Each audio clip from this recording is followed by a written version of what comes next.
So having just drawn 2-2 with Leeds at Old Trafford, Manchester United now have to prepare for another game against Leeds, this time away from home. The question is, what can Manchester United do differently? Because the big thing that they struggled with in that game against Leeds at Old Trafford was the intensity of Leeds. Manchester United simply don't have press-resistant midfielders, which makes it very difficult to play through a press, but we know that Leeds are going to press again.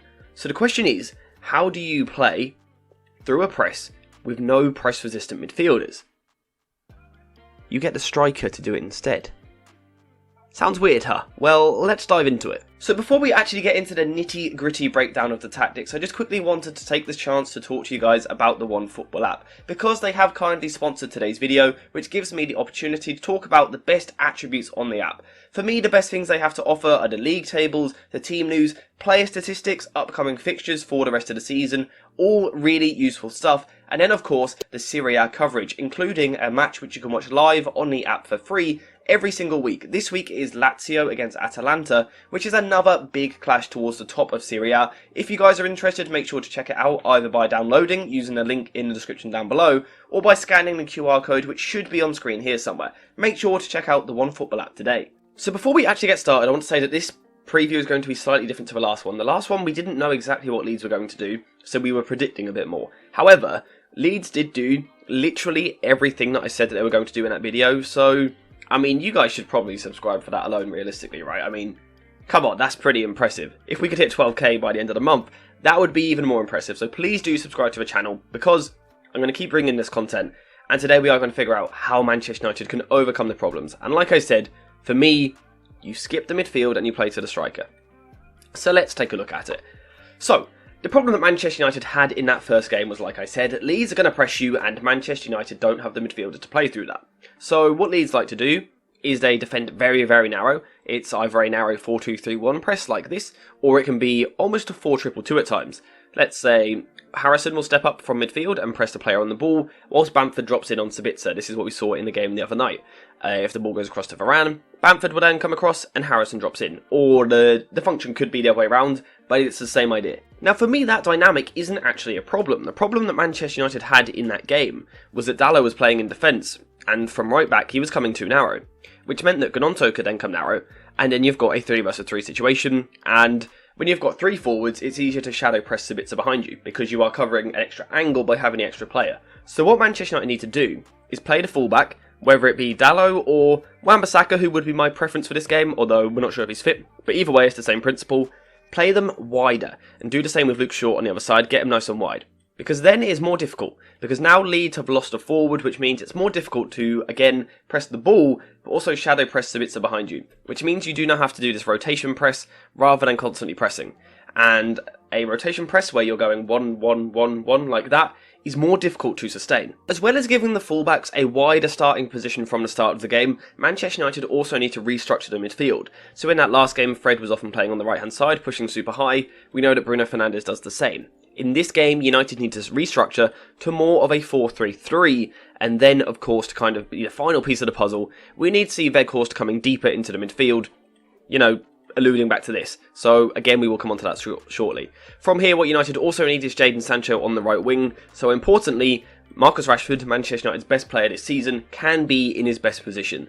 This is now the blueprint for how Manchester United can play through the press. It all comes from patterns of movement from different players, dragging different Leeds players into different positions where they don't want to be, to then play Manchester United's game. What we saw in that game the other night at Old Trafford was a chaotic match where, basically in the midfield, with Sabitzer and Fred up against, who was it? It was Adams and McKennie. There wasn't too much technical football going on, it was basically a bleep test in the middle of the pitch. Pure energy, it was absolute chaos, exactly how Leeds want to play. What Manchester United need to do in this game is play how Manchester United want to play. How do United want to play? They want to play quick vertical football, but also at times play in transition as well. What we're going to try and do is turn a sustained possession phase into a transition. So let's see. So for me, in order for this to work, the 2 fullbacks need to take more responsibility on the ball, whether it's Dalot at right back or Wan-Bissaka, and of course it will be Luke Shaw at left back. These players are players that can get on the ball. Because Leeds press so narrow, in the way that they do, the centre-back on the ball often has the passing option of the fullback on the other side. So the right centre-back in Varane can pass to Luke Shaw, and the left centre-back in Alessandro Martinez, when he has the ball, can pass to Wan-Bissaka or Dalot. This is something that we did see the other night towards the end of the game, later on in the second half. This is what Manchester United started doing and started having more success. So this is something that Manchester United need to do. Once they have done this, as I was saying, the fullbacks, then need to take responsibility to try and carry the ball forward. And this is why I would go with Wan-Bissaka, because in the sense of ball carrying, I think at times he's a little bit more robust than Diogo Dalot. And then Luke Shaw on the other side, we know, is a very good ball carrier. In my opinion, one of the best in the Premier League. This is where you now have that first instance of pulling Leeds apart, basically. So first of all, Leeds are pressing down this side of the pitch, right? We know they want to do this, crowd one side and press like this. If Varane, which he can, because he will have time on the ball, can then switch the ball out to the other fullback, you have initially got that first movement of Leeds, because Leeds now have to shift from the left to the right hand side, and it can of course work flipped the other way as well. So now Leeds are coming across. This is where, when a team is shuffling from side to side, unless their movements are perfect, there eventually becomes a gap in the middle. As players shuffle across, if they don't have quite their movements perfect, their timing perfect, lanes open up in the middle of the pitch, basically. And this is where Weghorst and midfielder movement becomes important. Because as someone like Somerville is coming across, you now open up the middle of the pitch. Now, the obvious pass here looks like it is Fred, right? Luke Shaw playing into the feet of Fred. However, the problem is McKennie can then get really tight, and if it's on the other side, and we see Wan-Bissaka into Fernandes, Adams can get really tight. That is a problem because in the game against Leeds the other night, Manchester United dealt with these situations horribly. This is what Leeds were doing to Manchester United, and we saw Fred produce 63.7% pass accuracy, Bruno Fernandes in the 70s, not enough quality on the ball. So this is why I don't think Manchester United can use their midfield in these positions on the ball. Instead, they need to be used as more of a decoy. So let's go back over to this left-hand side. Fred needs to be making movements outside. Leeds want to defend really narrow. You can't let them do that. You've got to drag them out. Play Manchester United's game, not Leeds'. So Fred moving into this position naturally draws someone like McKennie. This is where you can then get into Weghorst's feet. And with Luke Shaw, potentially this is maybe where Dalot would be better suited, to be fair, from right back, his passing ability. But from Shaw and Dalot, now get the ball into Weghorst. Because, whilst the midfield may not be particularly press resistant, Weghorst is. One of Manchester United's best moments in that game against Leeds was when they went into Weghorst's feet, he laid the ball off, the ball went through to Garnacho rounded the keeper, and then didn't quite have the composure on the finish. He probably should have squared it. However, it all came from Weghorst being a target man, but a press-resistant target man. A player that we know can hold the ball up. What this does is it allows you to get past the Leeds press. This is now where you can bring the midfielders in, because Manchester United are outnumbering Leeds in this area. Now, yes, the centre-back can follow him to kind of numerically match it up a little bit. However, Weghorst is such a physical beast that it's so difficult to take the ball off him. His hold-up does need to be secure, yes, so some of that is on him. But also the fullbacks need to make sure they're getting the ball into him, and it comes from the movement of the midfielders. Fred needs to be dragging McKennie out into these areas, so Weghorst can now drop deep. That is a pattern of movement that we really need to see. And, of course, again, it needs to be the same on the other side as well. When Gnonto's shifting across, Fernandes needs to drag Adams, so again, Weghorst can come into this area. So I guess the question perhaps from you guys is, why do this? What does this actually achieve? Well, let me just explain that real quick. When Manchester United are this side with the centre-backs having the ball, Harrison is this side of Sabitzer, Bamford is this side of Martinez, and all pressing Varane, and it's difficult for United to play through that, because the Leeds players are the right side of the ball from their defensive point of view. They're where they want to be. If you can instead drag the midfield out of position and eventually get the ball into Weghorst's feet, what you will notice is now look who is closer to the ball. So who is closer to the ball? Let's look at Harrison and Sabitzer here. Who is closer to the ball out of these two? It's Harrison. If you now go the other side, you work the ball wide and then inside, and now go backwards, now Sabitzer is the player that's closer to the ball. So now you have opened up the midfield, and now you can bring Sabitzer into the game. And of course, with the pattern of Weghorst dropping deeper, dragging someone like Koch potentially deeper, what you are doing is now making room in behind.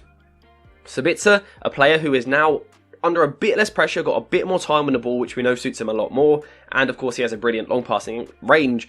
With Rashford now having space to run into, I think you can see where this is going. And this is what I mean by we're turning it into a bit of a transition. Because you're playing slow initially, round the back here, and then you move it wide, go inside, and then by moving the ball forward and then setting it backwards one pass, you are creating that situation which we've seen from Manchester United all season. We saw Martial earlier in the season laying the ball back for someone like Christian Eriksen to then play passes through to Rashford. Now we associate that with counter-attacking football. United could do it in a possession-based system by doing it this way, because Leeds will press high. You can get behind their press, and then you create this position, because Leeds will be in a high line. They're not a team that want to sit off. They will be in a high line.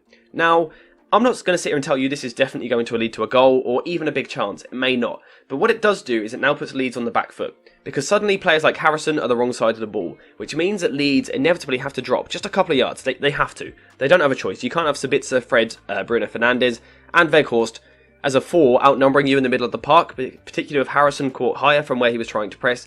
Leeds inevitably have to retreat a little bit. It's just common sense. What this now does is it gives Manchester United a bit more territory.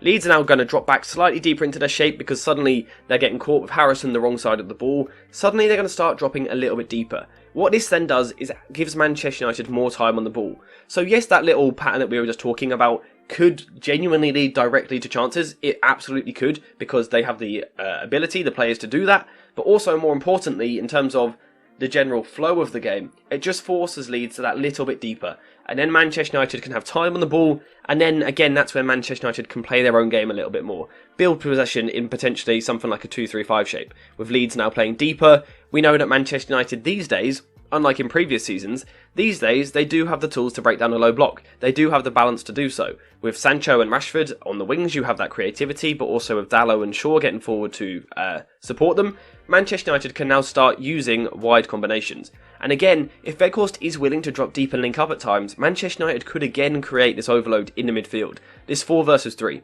I think by doing this, just forcing Leeds a bit deeper by playing through their press initially, it forces them deeper, now you gain territory, and now Manchester United can do what they want to do.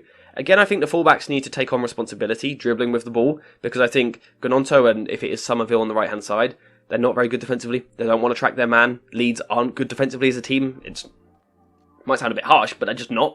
Manchester United's forwards are better than Leeds defenders, so United need to make the most of this. Get into these areas from where wide combinations are important, but then also, let's see some crosses into the box. The other night against Leeds really struggled with crosses into the box, but the problem was, we didn't see this till probably the 70th minute, by which time Weghorst was already off the pitch. Weghorst, one of the tallest players in the Premier League, the tallest player in Manchester United history, cross it while he's on the pitch. This is something that Manchester United need to do, they really do. If Manchester United are able to do these things, then I think it will put them into situations where their superior quality should be enough to see them through the game. What's important also though is that Ten Hag gets the most out of these players. Against Leeds the other night there were 3 or 4 players that just didn't perform. Dalot, Bruno Fernandes, Garnacho, Fred weren't up to the standard that we are used to. So Ten Hag needs to get that from his players. They need that sharpness, the concentration from the start of the game, as you need in every game. But one thing I will say is that this team has rarely made the same mistake twice this season. Any time that Manchester United have done something particularly bad, Erik Ten Hag has soon corrected it and we haven't seen the same errors again. I would imagine it'll be the same in this game. And again, just to kind of recap for you guys, this isn't a guaranteed way of how Manchester United can beat Leeds. What I'm telling you is this is what United can do to gain a bit more control and especially deal with that press because the intensity was the problem. How to take the chaos out of the game. And just to go back to it, just to kind of summarise and recap, United need to get the ball out to the fullbacks nice and quick. The fullbacks from there need to be confident on the ball, either stepping forward with the ball and carrying it, or looking for the feet of Weghorst. How do they find the feet of Weghorst? Well, it comes from first drawing the press in, but then the midfielders in Bruno Fernandes and Fred, who are now forming a 4-3-3, moving players out of position, so then you can go into the feet of Weghorst. This is a pattern that we saw probably twice the other night, and both times it worked really well, because what it does is it draws space for other players, it draws the Leeds defenders onto you, which creates room for someone like Marcus Rashford. Marcus Rashford, in current form, scores these sorts of chances. Of course, as a result, Leeds are going to drop deeper, and this then gives Manchester United territory and possession and a bit more time on the ball, from where we know Ten Hag has his team playing very, very well in those situations. So for me, these are some of the ways which Manchester United can go from a chaotic game where they got pressed too high, to a game which they can control with just a few tweaks. We've changed the system slightly. It's a bit more of a 4-3-3 as opposed to a 4-2-3-1. We have changed the shape a little bit by moving the fullbacks wider and by asking Weghorst to drop deeper. I think it could work quite nicely, but as always, let me know what you guys think in the comments down below. Would you make any big changes in terms of personnel? Perhaps you don't want Weghorst up top, perhaps you want someone like Marcus Rashford, perhaps you want someone different fullback, left back, right back on the wings. All of that, let me know what you think in the comment section down below. Thank you guys for watching, hope you have enjoyed the video, and as always, I will see you in the next one.